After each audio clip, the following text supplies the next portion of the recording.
नमस्कार। India debate में आप सबका स्वागत है। मैं हूं आशुतोष पाठक।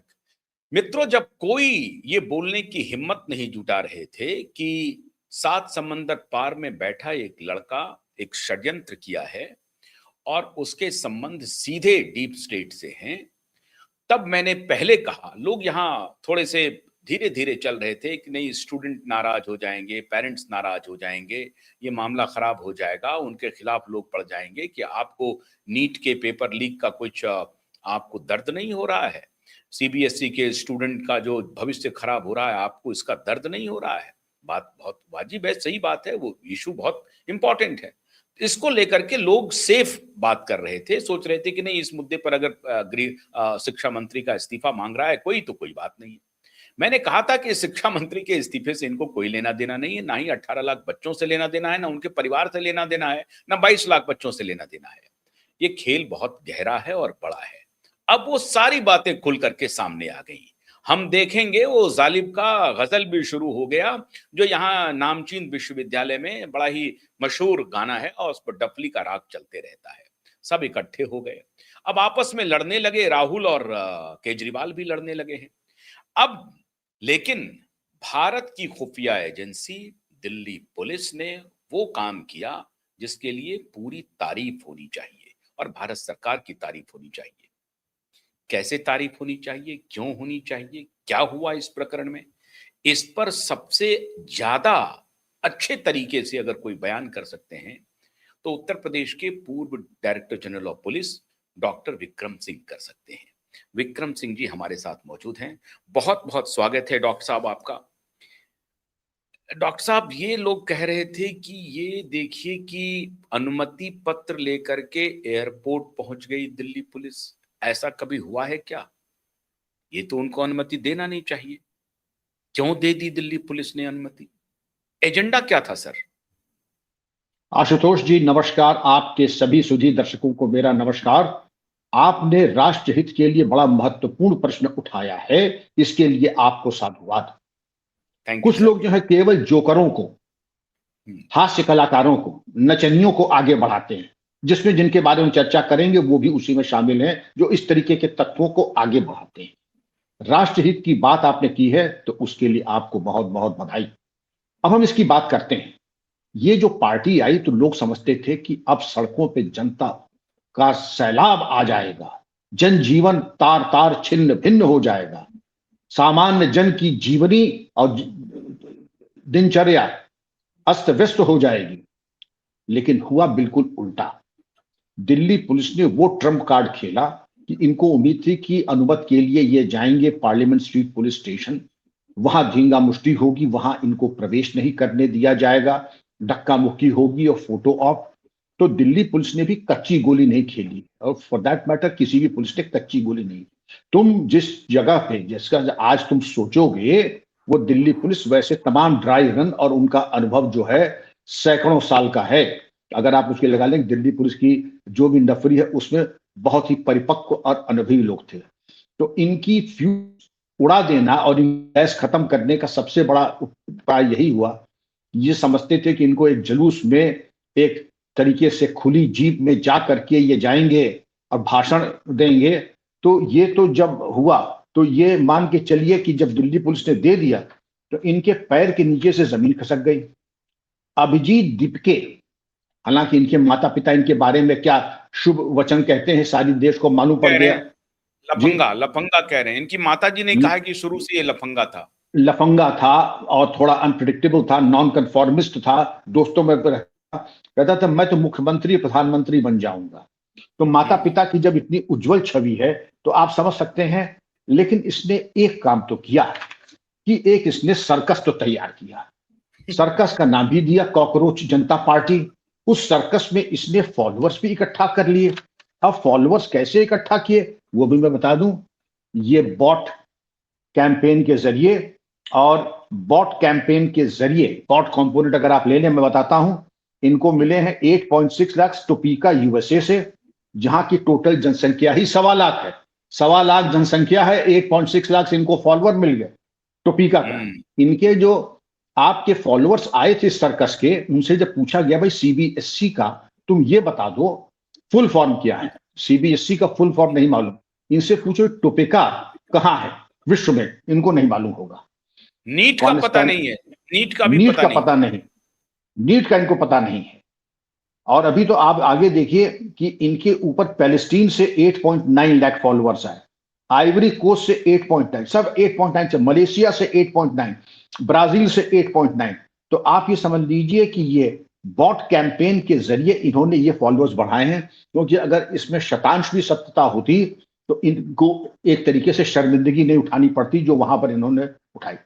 वास्तविकता यह है आशुतोष जी, ये भारत ब्रेकिंग गैंग के सदस्य हैं और इनको सपोर्ट कर रहे हैं सूडो लिबरल्स। सूडो लिबरल्स का भी तर्क वैसे ही है जिनको नीट का फुल फॉर्म नहीं मालूम है कि कॉकरोचों को आप दोष को दे रहे हैं, वो तो अंधेरे के बारे में हमें आभास दिलाता है।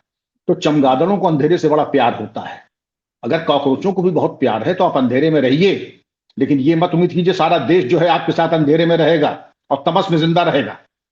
इनके बारे में तो वही कोई शेर था, वो ऐसी मशाल लेके चले, वो ऐसी मशाल लेके चले कि जो रोशनी थी वो भी खत्म हो गई।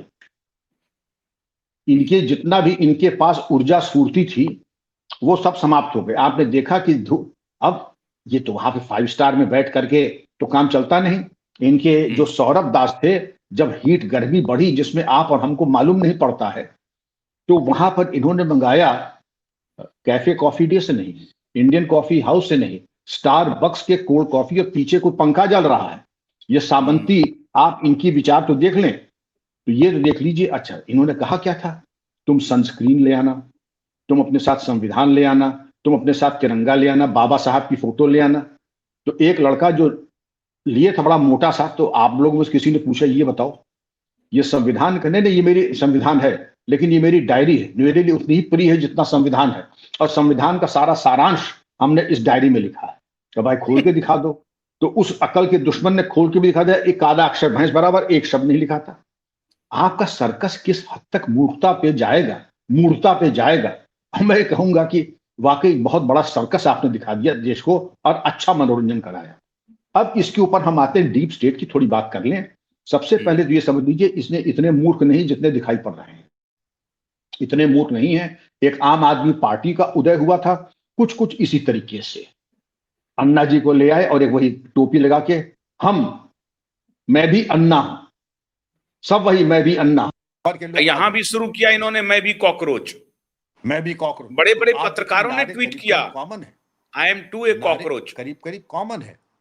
और नारों के साथ साथ अगर आप इस पे आए तो इनकी फंडिंग वंडिंग पे तो गौर कर लीजिए। अगर वही टोपी, वही मैं भी अन्ना, और अगर इनके ऊपर अगर आप देख लें कि ये पूरी तरीके से भारत विरोधी, 2004 में एक इन्होंने आपने बनाया था परिवर्तन एनजीओ, केजरीवाल ने वॉरफेयर, सत्ता परिवर्तन करने में ये पूरी और 2004 में इसके बाद इनको मिला मैग्सेसे अवार्ड, उसके पीछे भी फोर्ड फाउंडेशन का हाथ। 2004 में एल रामदास, उनको भी मैग्सेसे अवार्ड मिला। कविता रामदास जो उनकी सुपुत्री हैं, वो भी पूरी तरीके से इनके साथ संलिप्त थी और वो भी पूरी तरीके से फोर्ड फाउंडेशन से जुड़ी हुई हैं। एक और एनजीओ बनता है कबीर, उसको भी फोर्ड फाउंडेशन से मदद मिलती है। तो फोर्ड फाउंडेशन को इसमें क्या गुणवत्ता दिखाई पड़ रही है, मैं समझ नहीं पाया कि इतना पैसों से लबालब भर दें।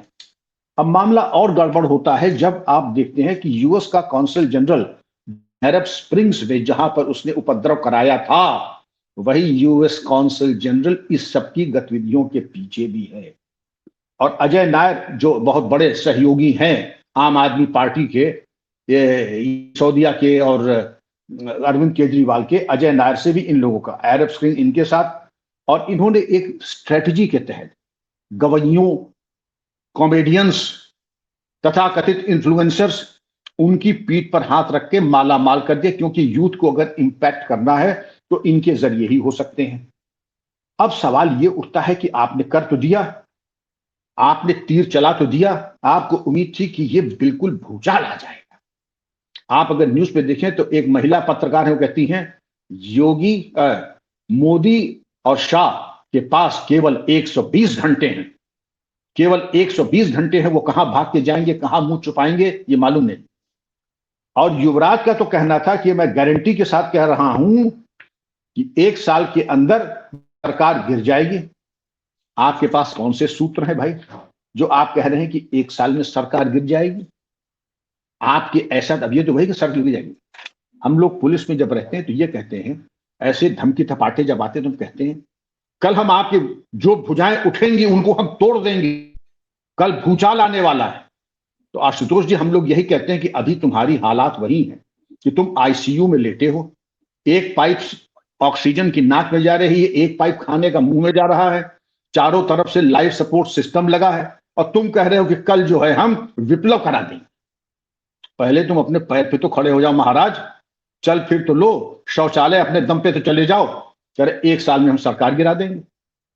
ये सब चीज, ये एक होता है कि झूठ बोलो, लेकिन ऐसा झूठ बोलो जिसकी कोई विश्वसनीयता तो हो। यहां तो बिल्कुल ठीक है कि प्रोपेगेंडा वॉरफेयर और साइकोलॉजिकल वॉरफेयर, और इस पे देखिए, एक तो ये पत्रकार थी और एक युवराज, और दूसरी साइड में कॉकरोच जनता पार्टी और लेफ्ट लिबरल्स और नियो लिबरल्स जो हैं वो आ गए सामने, खुल करके सामने, और कह रहे हैं शर्जिल इमाम।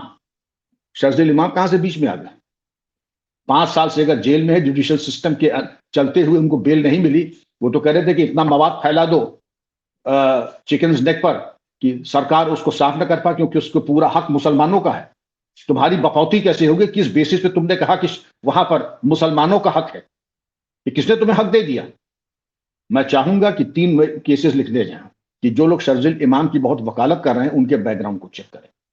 और जिसने ये कहा, एक इंपॉर्टेंट फैक्टर था सर कि मुस्लिम कम्युनिटी के तरफ से बाजाबता कैंपेन चलाया गया कि खबरदार इस मूवमेंट में मत जाना, और अगर गए तो अगर तुम्हारी तुड़ाई होगी, अगर हड्डी पसली तुम्हारी टूटी तो उसकी जिम्मेदारी या उसको ठीक कराने वाला कोई नहीं होगा। ये बजाबता सोशल मीडिया पे, बल्कि उनके जो आईटी सेल वाले हैं वो तो कैटेगोरिकल लिख रहे हैं कि 10 किलोमीटर तक आप इस मूवमेंट से मत पटकना।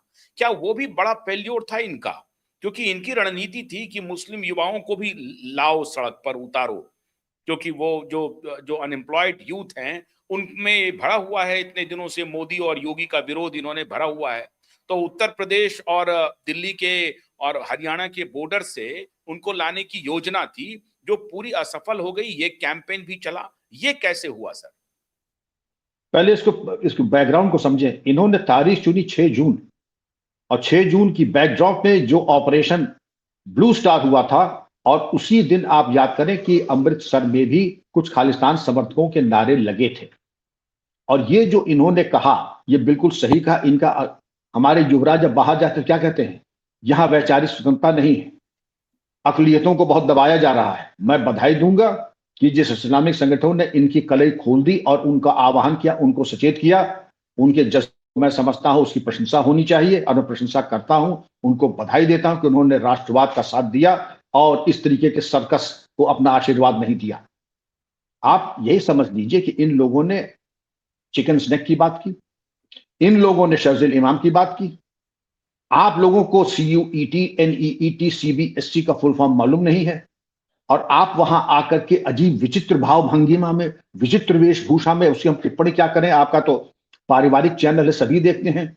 लेकिन यही बात अगर होती, मैं बताता, मुझे घोर आपत्ति है इस तरीके के व्यवहार पर, और इसमें मुकदमा लिखा जाना चाहिए उस पत्रकार का, महिला पत्रकार का, जिसने कहा कि मोदी और शाह 120 घंटे में भाग जाएंगे और 1 साल के अंदर सरकार गिर जाएगी। सरकार गिराना जनता के हाथ में, तुम्हारे ऐसे टुटपुजिए पत्रकारों के हाथ में नहीं है कि तुम निर्वाचित सरकार। जी सर, ये जो वो बोलने की हिम्मत कर रही थी, जाहिर है कहीं ना कहीं से उनको ब्रीफिंग हो रहा होगा कि ऐसी स्थिति होने वाली है, ऐसी स्थिति होने वाली है। तो दिल्ली पुलिस ने जो काम किया, आपको लग रहा है सर, आप तो इतने दिन पुलिस में रहे हैं, ये उनकी तारीफ जितनी की जाए कम है। कमाल का काम किया दिल्ली पुलिस ने, हर तरफ चाक चौबंद होकर के न तो धरना प्रदर्शन को रोका, उनको जाने भी दिया, और नजर खुफिया एजेंसी की बहुत चौकन्ना थी। वरना इस तरह की पत्रकार कह रही है कि 120 घंटे हैं, 120 घंटे पहले से प्लानिंग चल रही थी, इसका मतलब। बिल्कुल सही, वही ब्रीफिंग। और ये एक पत्र नहीं है, इनकी तरह कई और है जिन्होंने शब्दों में 19-20 का फर्क हो सकता है, लेकिन आवाहन बिल्कुल वही। तो अब आप समझ सकते हैं कि जिस तरीके से इन्होंने इसका रोड मैप तैयार किया। अब वहां पर आप गए तो आपने देखा कि फॉरेन जर्नलिस्ट भी थे, फ्रांस 24 की जर्नलिस्ट थी लड़की, वो तो मंच पे चढ़ गई। दूसरी चीज ये थी कि फॉरेन जर्नलिस्ट के साथ साथ कॉकरोच जनता पार्टी की। देखिए, पहली बार इतिहास में दिल्ली पुलिस के कर्मचारी जो हैं वो बॉडी कैमरा लगा करके आए हैं, वीडियो खींच रहे हैं। ये जिंदगी पहली बार है कि तुम्हारी जितनी उम्र उसके पहले से मैं वीडियोग्राफी फोटोग्राफी देख रहा हूं, तुम्हारी पैदाइश के पहले से। तो अगर little knowledge is a dangerous thing, ये अल्प इतने अधूरा कचरा ज्ञान जो है, दिल्ली पुलिस बहुत प्रोफेशनल है। और मैं ये भी बता दूं आपकी जानकारी, जितने कैमरे दिखाई पड़ रहे थे उसके चौगुने कैमरे ऐसे थे जो आप देख नहीं सकती थी। और आप देखें कि जर्नलिस्ट की संख्या आंदोलनकारियों से भी ज्यादा। तो अगर जर्नलिस्ट और पत्रकार और तमाशबीन की संख्या मिला दें तो मैं समझता हूं कि इनके आंदोलन से 6 गुनी ज्यादा तो ये इनकी संख्या हो जाएगी। तो दिल्ली पुलिस की वाकई जितनी प्रशंसा की जाए कम, जिस सूझबूझ से उन्होंने काम लिया, क्योंकि पूरे प्रकरण में अगर एक भी पत्ता गलत चल जाता वहां गिरफ्तार कर लेते, उनको पार्लियामेंट स्ट्रीट पुलिस स्टेशन तक आने देते या उनको ज्ञापन देने का, हमें कहा लो वक्त से पहले उम्मीद से ज्यादा तुम्हारी सब मांग पूरी हो गई।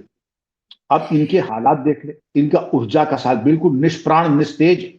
कोई पंखा झल रहा है, कोई स्टारबक्स की कोल्ड कॉफी पी रहा है, कोई एसी गाड़ी में जा करके कुछ अपना आगे बैठ करके सीट के सामने जिससे कि फुल ब्लास्ट एसी की हवा लगे तुम्हारे चेहरे पर, कुछ गर्मी शांत हो। भाई ठीक है, अमेरिका रिटर्न हो और कुछ थोड़ा सुविधा भोगी हो गए हो, आंदोलन करने के लिए जो जिगरा होना चाहिए वो तुम्हारे अंदर दिखा नहीं। तो पहले थोड़ा और मजबूत हो जाओ, फौलाद हो जाओ, कोई ऐसे पॉइंट ले आओ जो कि जनता के इमेजिनेशन को जिसके आकर्षित कर सके। फिलहाल तुम्हारे एजेंडा में सिवाय हास्यास्पद बातों के कोई और चीज नहीं है। अच्छा, अभी आपने फ्रांस 24 के जर्नलिस्ट की बात की सर, मैं आपको एक और इनपुट दे रहा हूं। मैं अभी खंगाल रहा था अल जजीरा नेटवर्क को, बीबीसी को, डाइचे वेले को और फ्रांस 24 को, ये चारों। और यहां पे ये जो सौरभ दास है इसका संबंध है कारावान मैगजीन में। कारावान मैगजीन के जो प्रमोटर हैं वो दिल्ली प्रेस के मालिक के पुत्र हैं, वो उसके मैनेजिंग एडिटर हैं। कारावान मैगजीन कॉन्स्टेंटली मोदी विरोध, सनातन विरोध, राष्ट्रवाद के विरोध पर सैकड़ों उनके आर्टिकल्स हैं। उनकी फिलॉसफी भी यही है, यही काम करना है, यही धंधा करना है। अब अभी बहुत सारे यूट्यूबर जो कह रहे थे कि मैं भी कॉकरोच हूं सर, उन्होंने कल से कहना शुरू कर दिया। बल्कि द लायर मैं कहता हूं, ऑर्गेनाइजेशन की एक पत्रकार है मोहतरमा, जो अभी 9 महीने की ट्रेनिंग लेके आए हैं अमेरिका से, और वो कम से कम 15 करोड़ रुपए कमा करके आए हैं। तो वो गई थी स्वयं और उन्होंने कहा कि मुझे ये कहना पड़ेगा कि जिस तरह के फॉलोअर्स, अभी आपने ब्राजील और पूरी दुनिया का जिक्र किया कि वोट कैंपेन से कैसे इन्होंने फॉलोअर्स बनाए, वो कह रही थी, ग्राउंड रिपोर्ट से बतला रही थी कि मुझे कहना पड़ेगा कि जितने फॉलोअर हैं उसके फ्रिक्शन पॉइंट में भी 0002 में भी 1 में भी नहीं आए समर्थक। वो दालायर के भी पत्रकार ये जाकर के बोल रहे हैं सर। आपने जिस पत्रिका का नाम लिया कैरावान, मेरा भी आमना सामना हुआ, मैं बात को यहीं समाप्त करता हूं। लेकिन इकलौते नहीं है, द कैरावान है, अल जजीरा है, द वायर है। आप इनकी पब्लिकेशंस को देखें, इनका एक सेट एजेंडा है। इनको हर चीज काली दिखाई पड़ती है। वर्तमान सरकार की, उत्तर प्रदेश के सरकार की, इनको हर चीज काली दिखेगी। आप अपना जो है प्राण भी दे देंगे तो ये कह देंगे कि प्राण आपने देर में दिया, आपको दरअसल पहले दे देना चाहिए था, ये मेरा अधिकार है आपका प्राण खींचना। तो इनको जो संतुष्ट करने की कोशिश करे, बेहतर ये होगा कि उस तरफ देखे भी ना, क्योंकि ये अतृप्त आत्माएं हैं। जैसे कुआं कभी ओस से नहीं भरेगा, तो आपके अच्छे कृत्य, जनहित के कार्य, आपके देश प्रेम की जो बातें हैं, इनकी समझ में आने वाली नहीं है। इनको अपने एजेंडा पे काम करना है। आखिर नमक हलाली और फर्ज अदायगी भी तो कोई चीज होती है, फर्मा बरदारी भी तो कोई चीज है, वो तो निभानी पड़ेगी। जब ये कह रहे हैं कि 1 साल में सरकार गिर जाएगी और कोई कहता है 120 घंटे में मोदी और शाह कहीं पलायन कर जाएंगे, मैं फिर कहूंगा आपके चैनल के माध्यम से इनका बैकग्राउंड, क्योंकि डायलॉग वही, शब्दों का हेर फेर है, FIR करके इसकी जांच करें। शर्जील इमाम की जो वकालत कर रहे हैं उनका बैकग्राउंड चेक किया जाए, इतना तो हम कर ही सकते हैं। इन्होंने आह्वान किया कि शायद 1 हफ्ते बाद फिर इन समागम करेंगे, तो वो देखिए। लेकिन अब जो होना चाहिए कि जिन लोगों ने आपत्तिजनक बातें की हैं, अब हम आजादी के गाने की बात कर रहे हैं। आजादी है इसीलिए तुम ये गायन कर रहे हो, आजादी है इसीलिए तुम यहां करके बेहुदे नारे लगा रहे हो, आजादी है इसीलिए तुम कह रहे हो कि 1 साल में सरकार गिर जाएगी, आजादी है इसीलिए तुम कह रहे हो 120 घंटे में मोदी और शाह भाग जाएंगे। आजादी ना होती तो अब तक तुम याद करो 1975, आप पता नहीं आपने देखा, मैंने देखा है, इतना कहते तो मान के चलिए कि अब तक DIR के अंदर आप हो गए होते, कम से कम 24 महीने के लिए अंदर हो जाते। आजादी है इसीलिए ये हो रहा है। तो अपने भाग्य को सराहिए और अनुशासन में रहना सीख लीजिए। एक और बात है सर, दो बहुत इंपॉर्टेंट सवाल आपसे पूछना बहुत जरूरी हो गया है। बड़े सारे जो इन्फ्लुएंसर इंटेलेक्चुअल हैं, इनके जो इनको बौद्धिक खुराक देते रहते हैं, कवर देते हैं, कवरिंग फायर इनका इंटेलेक्चुअल चलते रहता है सोशल मीडिया पे, तो वो लोग चर्चा कर रहे हैं कि पश्चिम बंगाल का जो डिबैकल हुआ उस वजह से इस टाइमिंग ठीक नहीं थी। अब ये आंदोलन इसलिए परवान नहीं चढ़ पाया। फर्ज कीजिए कि पश्चिम बंगाल में ममता जीत गई होती, तब ये आंदोलन होता तो कैसा रंग होता। आशुतोष जी, आप तो साहित्यिक व्यक्ति हैं, आपने पढ़ा होगा, यदि मैं तोता होता तो क्या करता, तो करता, ये वही मूर्खतापूर्ण बातें हैं।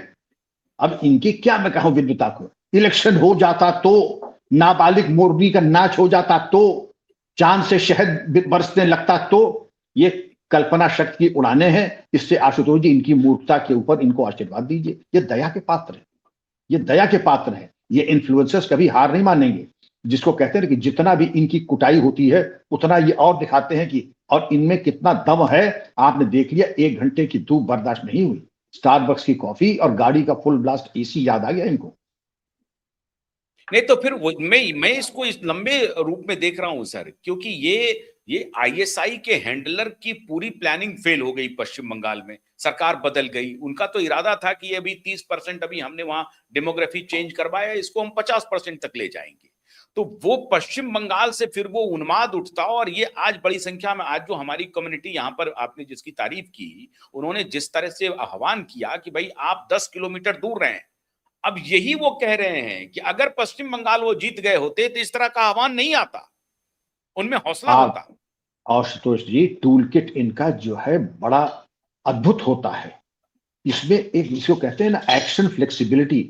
आज हमने कहा कि हम युद्ध करेंगे, लेकिन देखा कि शेर पे सवा शेर आ गया, तो कहते हैं कि नहीं, हम तो विनोबा भावे की तरह, महात्मा गांधी की तरह अहिंसावादी हैं, एक गाल पे तमाचा पड़ेगा तो दूसरा गाल दिखा देंगे। आपने जो आप मैंने क्योंकि जिंदगी बीत गई इसको अल तकैया को हैंडल करते करते। आप युद्ध करेंगे, आप ये प्लान 30 का 50 कर लेते, यहां पर ईंट से ईंट बजा देते। आप तो हमारे नेताओं के खून के प्यासे थे, उनको चौराहे पे फांसी लगा रहे थे। लेकिन जब देखा कि शेर को सवा शेर मिल गया, ऊंट पहाड़ के नीचे आ गया, तो तंदुरुस्ती हजार नियामत, अगर जिंदा रहोगे तो दोबारा आंदोलन करोगे। कहीं भूतकाल में आ गए तो फोटो फूल चढ़ने में वक्त नहीं लगता है। तो आशुतोष जी इन्होंने ही समझा, अक्लमंदी इसी में है कि जिस तरफ की हवा बह रही है उसी का साथ दो। ये मौका सही नहीं कि सरकार का विरोध करो, और सरकार का क्यों, देश का विरोध करो, क्योंकि देश एकजुट हो गया है। राष्ट्र विरोधी गतिविधियां शर्जिल इमाम और किसकी वकालत नहीं करेगा। जो ये कहता है कि चिकन नेक पे हमारा कब्जा है, उनको मटिया मेट कर देगा देश। मैं सरकार नहीं कर रहा, देश मटिया मेट कर देगा, आप और हम मटिया मेट कर देंगे।